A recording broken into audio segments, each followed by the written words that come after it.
Hello students, हम पढ़ रहे थे chapter number 5 lines and angles, रेखाएं एवं कोण। ठीक है। और इसमें हम पढ़ रहे थे कोणों के प्रकार, टाइप्स ऑफ एंगल। 5 प्रकार अपने हो चुके थे, है ना। 5 टाइप हम पढ़ चुके हैं।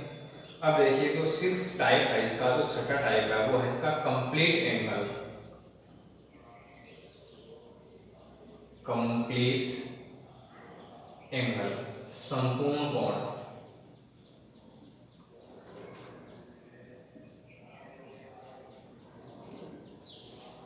अब देखिए, जैसे फॉर एग्जांपल ये क्या है, एक रे है, कोई किरण है ओ ए। अब ये क्या करती है, रोटेट होगी। ठीक है। अब ये रोटेट होगी, ये घूमना शुरू करेगी, ये ऐसे घूमेगी। ठीक है। और ये रोटेट करते हुए ये क्या कर लेती है, एक कंप्लीट एक साइकिल है वो कंप्लीट कर लेती है, एक चक्र पूरा लगा लेती है। ठीक है, ऐसे घूमेगी। और ये एक चक्कर इसने क्या कर दिया, पूरा कर दिया। एक चक्कर, एक साइकिल कंप्लीट करने के बाद इसकी जो पोजीशन है वो क्या है, ओ बी है। तो जब ये एक साइकिल कंप्लीट होगा ना, तो जब ये एंगल होगा वो होगा 360 डिग्री। ये जो एंगल है एक चक्कर पूरा करने पर, तो ये जो एंगल होगा वो कितना होगा, 360 डिग्री होगा, 360 डिग्री होगा। इसको हम बोलते हैं कंप्लीट एंगल, संपूर्ण कोण। An angle whose arms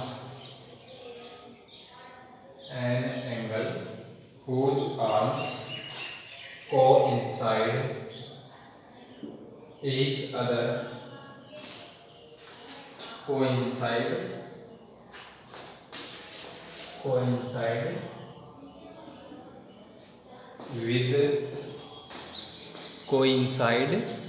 with each other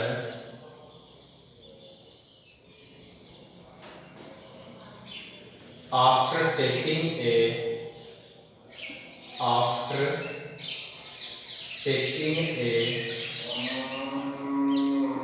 complete rotation.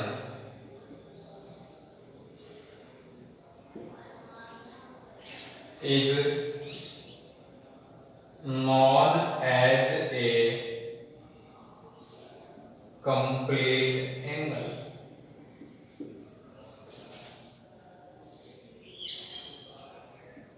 Its measure is 360 degree.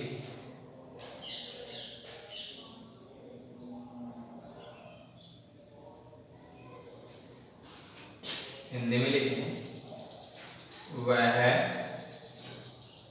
कोण जिसकी भुजाएं एक चक्कर पूरा करने के बाद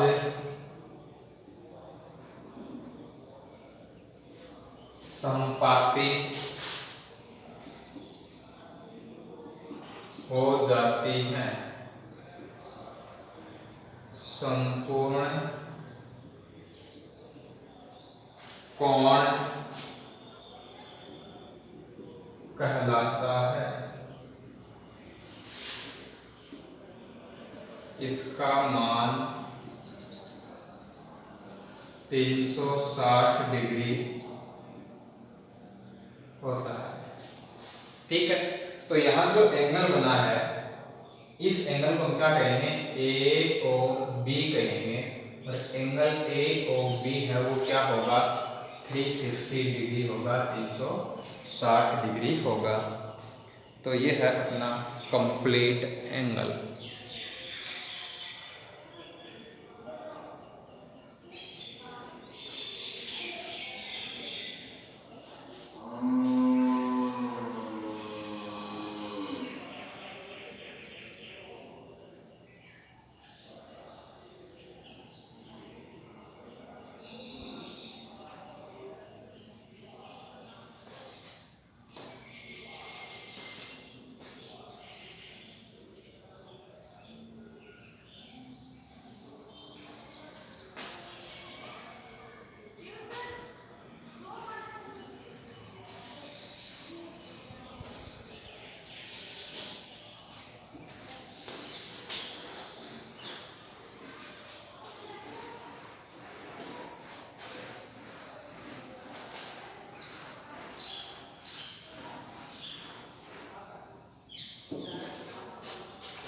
अब इसके बाद है नंबर 7 रिफ्लेक्स एंगल, प्रतिवर्ती कोण। रिफ्लेक्स एंगल, प्रतिवर्ती कोण।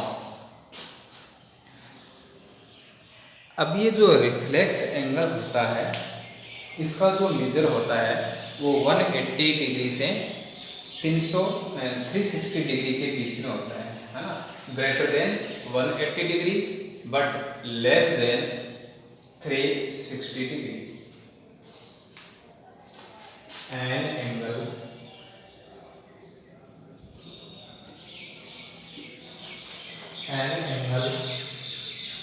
whose measure is greater than 180 degree but less than 360 degree. An angle whose measure is greater than 180 degree but less than 360 degree is called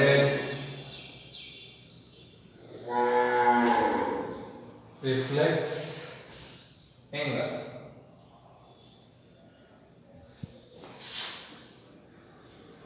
वह कोण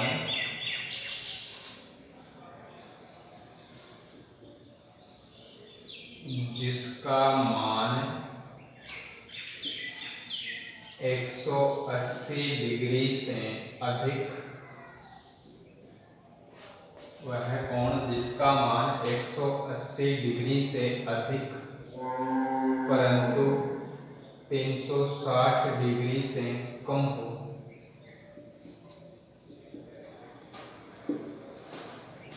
प्रतिवर्ती कोण कहलाता है।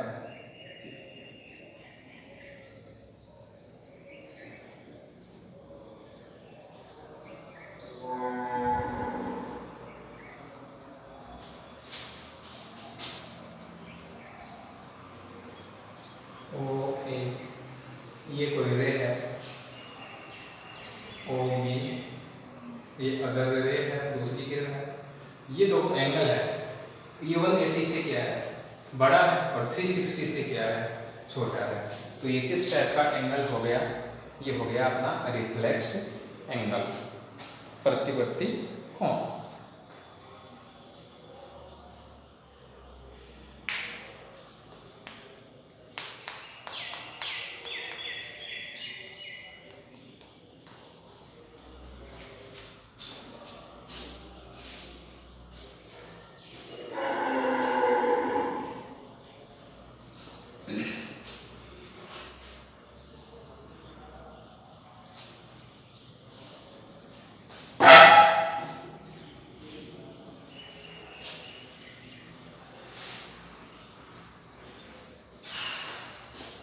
इसके बाद नेक्स्ट टाइप देखते हैं।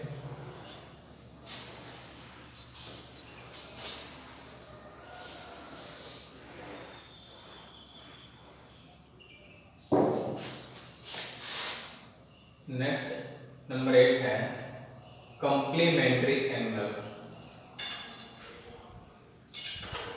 कॉम्प्लीमेंट्री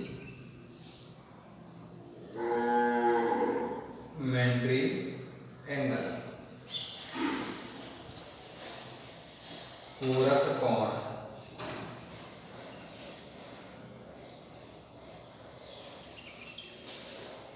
इंग्लिश में कॉम्प्लीमेंट्री एंगल्स और हिंदी में बोले तो पूरक कोण। टू एंगल्स जिनका सम 90 डिग्री होता है वे होते हैं कॉम्प्लीमेंट्री एंगल्स। ठीक है, two angles, more than two नहीं होंगे, ठीक है ना, only and only two angles whose sum is 90 degree. ऐसे दो कोण जिनका योग 90 डिग्री हो क्या होंगे? पूरक कोण होंगे।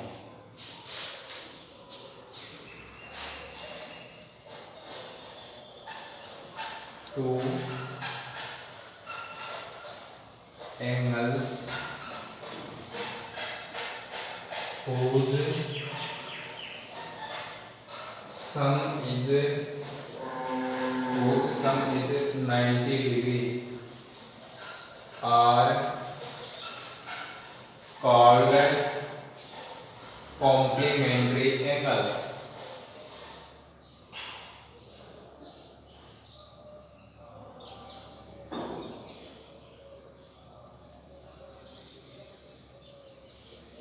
Two angles whose sum is 90 degree are called complementary angles। दो कोण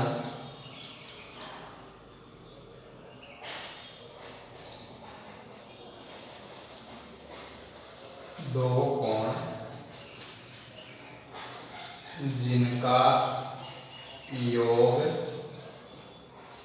90 डिग्री हो पूरक कोण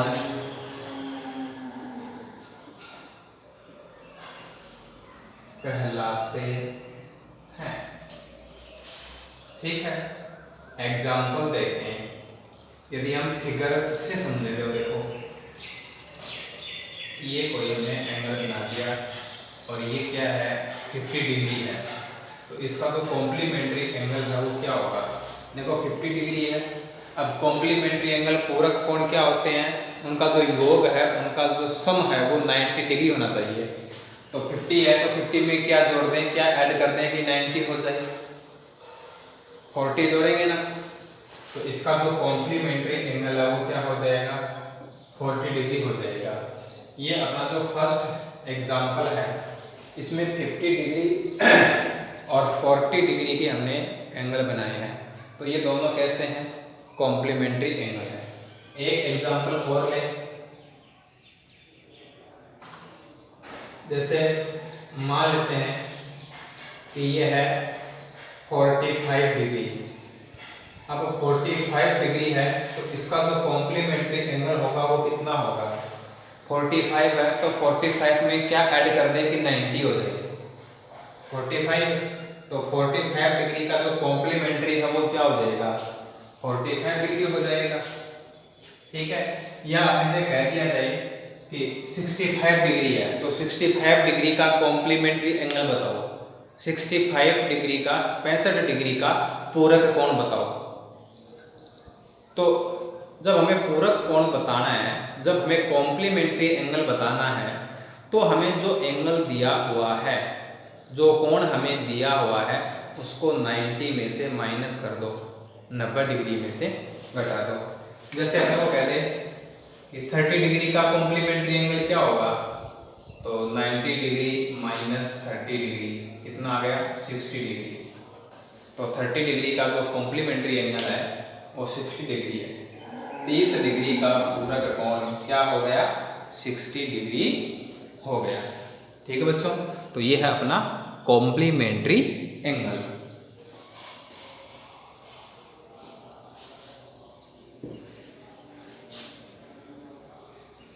कॉम्प्लीमेंट्री एंगल के बाद आता है सप्लीमेंट्री।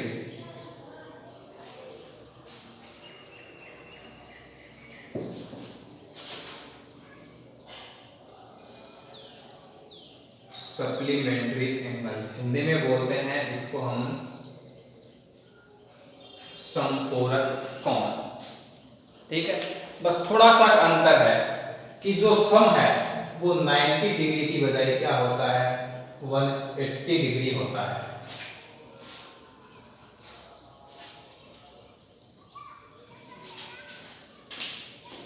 ठीक है ना, कॉम्प्लीमेंट्री एंगल और एक है सप्लीमेंट्री एंगल, पूरक कोण, समपूरक कोण। तो इनमें जो अंतर है, इनमें जो डिफरेंस है वो क्या है, यदि कॉम्प्लीमेंट्री एंगल है तो उनमें जो सम है वो क्या होगा, 90 डिग्री होगा, और यदि सप्लीमेंट्री एंगल है तो इनमें जो सम है वो 180 डिग्री होगा। जैसे हमने ये एक एंगल ड्रॉ किया, ये हमने एक कोण बना लिया 50 डिग्री का। ठीक है, तो इसका सप्लीमेंट्री एंगल क्या होगा, इसका संपूरक कोण क्या होगा। तो सप्लीमेंट्री एंगल की बात करें, संपूरक कोण की बात करें, तो जो सम है, जो योग है वो कितना होता है, 180 डिग्री होता है। तो 180 में से माइनस कर दो 50, 130 डिग्री होगा।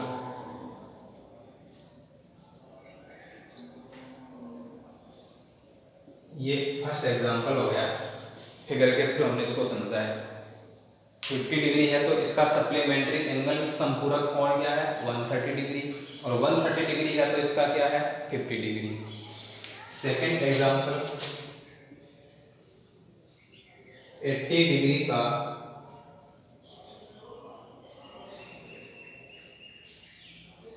संपूरक कोण, 80 डिग्री का संपूरक कोण क्या हो जाएगा, 180 डिग्री में से 80 डिग्री को माइनस कर लेंगे, कितना आएगा, 100 डिग्री आएगा। ठीक है, इंग्लिश में लिखें तो complementary angle, sorry supplementary, English में लिख दो supplementary, supplementary angle of 80 degree equal to 180 degree minus 80 degree 100 degree. Hindi medium वाले लिख दो, इंग्लिश मीडियम वाले ये लिख दो। ठीक है बच्चों, तो कॉम्प्लीमेंट्री एंगल है तो उसको 90 डिग्री में से माइनस कर देंगे, और सप्लीमेंट्री एंगल है, सप्लीमेंट्री एंगल है तो उसको हम 180 डिग्री में से माइनस कर देंगे।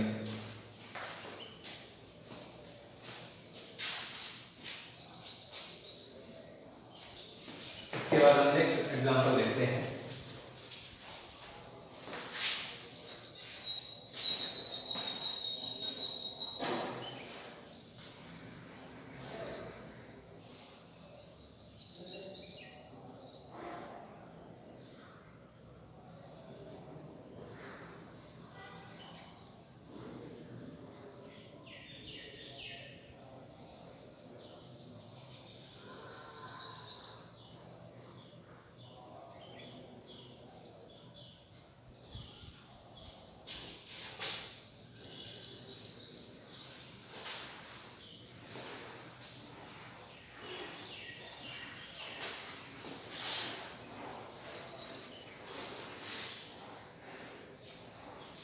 अब उसका 10th पार्ट है, लास्ट पार्ट है, वो है एडजेसेंट एंगल, एडजेसेंट एंगल्स, आसन्न कोण।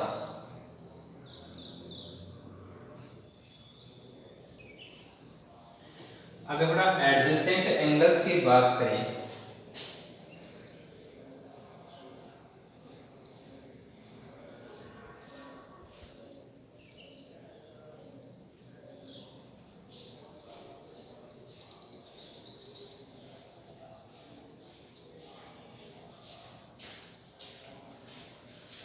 देखो यहाँ मैंने 2 एंगल्स ड्रॉ किए हैं, मैंने 2 कोण बनाए हैं। कौन कौन से हैं? एक तो है ABC, ठीक है, और दूसरा जो है वो कौन सा है? CBD। अब इन दोनों एंगल्स की बात करें तो देखो इन दोनों में हमें क्या विशेषता नजर आती है? तो यदि हम इन दोनों कोणों की बात करें, हम इन दोनों एंगल्स की बात करें, तो देखो क्या हो रहा है, एक तो इन दोनों में जो शीर्ष B है, जो वर्टेक्स B है, ये कॉमन है। ये जो पॉइंट है ना B, ये जो पॉइंट B है वो इस एंगल का भी वर्टेक्स है, इस एंगल का भी वर्टेक्स है, यानी जो B है वो इन दोनों का क्या है? कॉमन पॉइंट है, कॉमन वर्टेक्स है, उभयनिष्ठ शीर्ष है, ठीक है।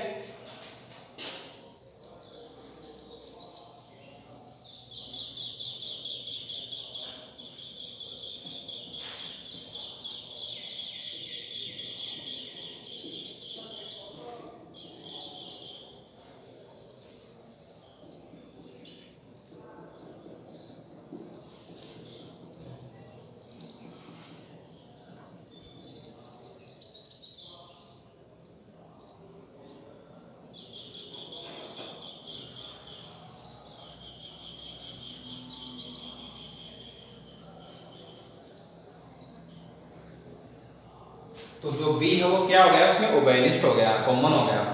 एक देखो ये जो BC आर्म है इसकी, ये जो भुजा BC है ना, ये इसमें भी है और इसमें भी है, तो ये होता है एडजेसेंट एंगल, आसन कोण। क्या होगा? एक शीर्ष एक वर्टेक्स कॉमन होगा, एक आर्म एक भुजा उभयनिष्ठ होगी। 2 angles in a plane are called adjacent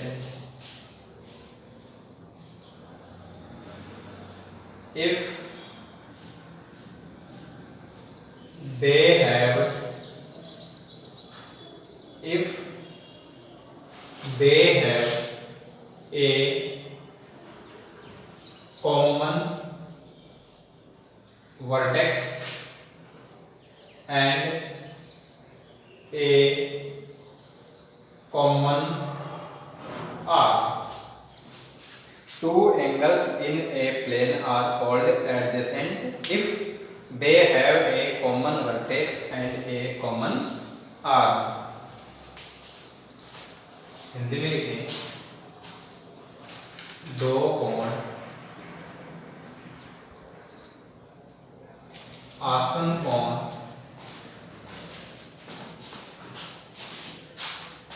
कहलाते हैं यदि उनका एक शीर्ष व एक भुजा उभयनिष्ठ हो।